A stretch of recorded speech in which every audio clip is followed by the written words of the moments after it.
book bays. How y'all doing?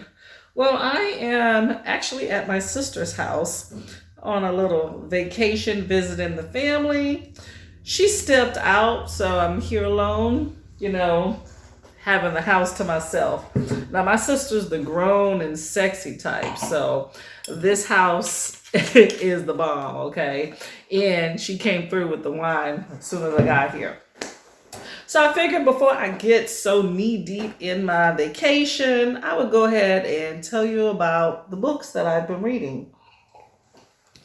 Now, this is one that I finished right prior to getting here. We got Leslie effing Jones. Now, if you don't know Leslie Jones, you're definitely missing out on a really funny comedian character lady. She is probably best known in the mainstream for SNL. I'm 49 years old and I want to look fine one more time before I die, okay? I want to look like Pam Grier when she was in Foxy Brown, you know what I'm saying? Matter of fact, I want to look fine even after I die, you know what I mean? I want the dude at the mortuary to be like,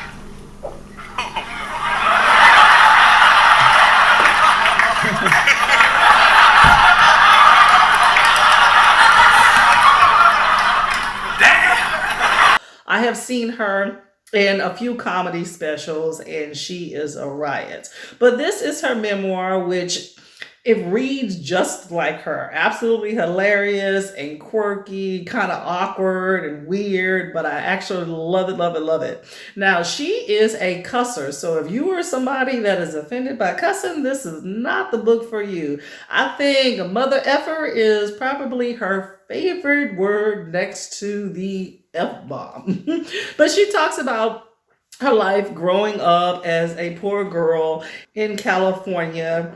I think she originally was from Tennessee or something like that, but she comes from country beginnings. Eventually she moves to New York, but she determined early on that she was going to have a career in comedy and was steadfast and confident in that. And no matter how many times she bombed on stage during her stand-up routines, which she did quite often, she did maintain that she would be a comic, and she fulfilled that dream. She rubbed noses with many different famous comedians before they became those famous comedians. And her destiny was filled at the age of 47 when Chris Rock recommended her to interview for SNL.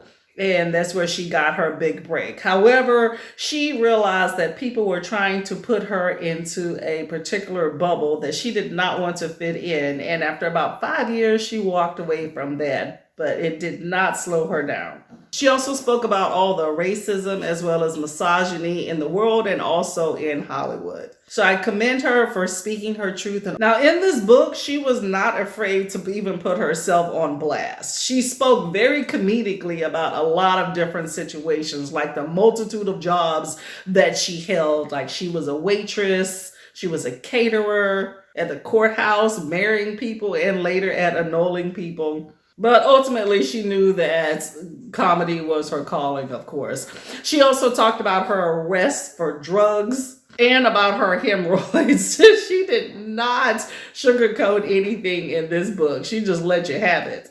And another thing that she spoke on that I had no idea is that she has some nudies going out there in the internet. Apparently her account was hacked, her Twitter account was hacked, and also she was catfished by someone on Match.com. So go ahead, girl, just like the rest of us, trying to do what you do, meet who you can. But apparently this person did not work out for her and put her business out in the street. But she turned that in her favor because she's a comedian. She said, "You want to see me naked? Just ask. I could just send you the photos." But I did enjoy this book. She was vulnerable in it, lots of funny parts. She did have some sad parts when she was talking about her family, but overall, just a really good read if you want to get into Leslie Jones. Definitely recommend it. And y'all, okay, so on my way here, it's a bit hot. Hold on one second. Okay, I'm back. It was a bit warm in here. I had to cool myself off. This is Texas, yet my sister likes to keep it warm in the house. Oh, okay. Anyway, so the next book I read is Britney Spears, The Woman in Me. And I have such a greater appreciation for Britney Spears after having read this book. Now, I've been a fan since the beginning, and it really bothered me when I first heard about the conservatorship that she was under with her father. And she addressed it in this book. And you see all the little details. The idea that he was controlling what she ate, what she wear, who she dated, what her medical stuff was. And it wasn't just him, by the way. He was over it, but it was the whole family pretty much. And it was a money grab. But they're declaring her unfit to be able to take care of herself, yet she can go on this world tour and make all this money for them. I thought that was just utterly ridiculous and unfair and disgusting. So I am very glad that she has now freed herself from that particular situation. So go Britney, free Britney all the way. And I did like in here that she said that her fans and God gave her strength to be able to go after addressing that in the court. So kudos to fans for speaking up. Every voice counts. Now, in this book, she also spoke about her humble beginning. She was raised in Louisiana in a little poor town. So I think that there was a lot of pressure on her shoulders from the beginning to make money to get her family out of that situation.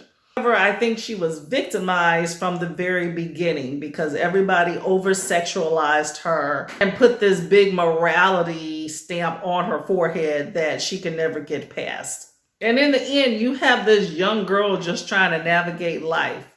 Now, she did say that she has a people-pleasing personality, social anxiety, and lack of confidence. And I think this conservatorship just kind of fed that. Now, she spoke about her relationship with JT, Justin Timberlake. Now, she talked about the idea that, okay, yeah, they were young, they were in love, full heart into it, all that junk stuff. You know how that goes. But apparently, he cheated on her quite a lot. And she said she only did it once.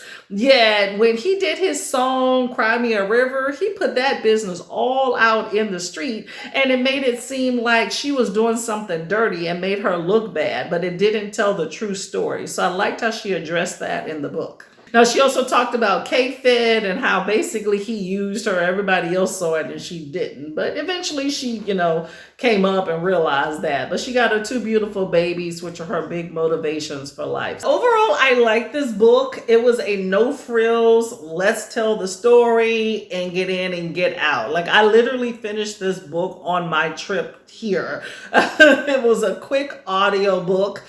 And I enjoyed the story. Okay, so I hope that Britney Spears continues to have success in life. I know that now she says she's not really looking to, put out an album and be in the spotlight. She's trying to get her psyche right and discover how to retrust people again. So self-discovery is definitely key. And one part that I thought was really interesting is that she talked about how Justin Timberlake, when he was with NSYNC, right? Apparently NSYNC was kind of modeling themselves, I guess, after like R&B groups, so JT was kind of like emulating Black culture a little bit, just basically making an ass of himself. So I thought that was really interesting. I wish he would have elaborated a little bit more on maybe some other stuff that he may or may not have done, but she just used one little example in the book. And also, for all those people that talk about she can't act, okay, she admits that she loses herself in a role and that acting is definitely not her forte, okay? So anyway, just wanted to put that out there.